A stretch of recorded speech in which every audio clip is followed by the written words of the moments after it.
Hi everyone, we're here today at Lake Karapiro. We are on the first of our finals day for the Maadi Cup. We've got thousands and thousands of competitors here and all their supporters, and we've had a great week with lots of beautiful sunshine and fantastic rowing.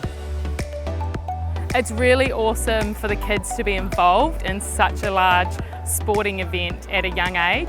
And it's not just about winning. There's a lot of really awesome stuff here about participation. So it's just a really fun event to be a part of.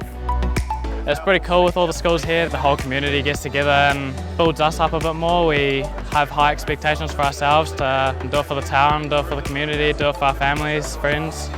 This is the pinnacle for rowers. The effort that goes for those 6, 7, 8 minutes, and just to see the smiles on these kids' faces, to hear the screams of the parents saying, you know, the joy, the absolute joy that they have, it's wonderful. It's an amazing event for the Waipa district. It's so wonderful to be able to welcome so many people to our beautiful area. The town is bustling, there are so many people out there at the cafes, it's fantastic. So I'm so glad we could be here this year to celebrate it.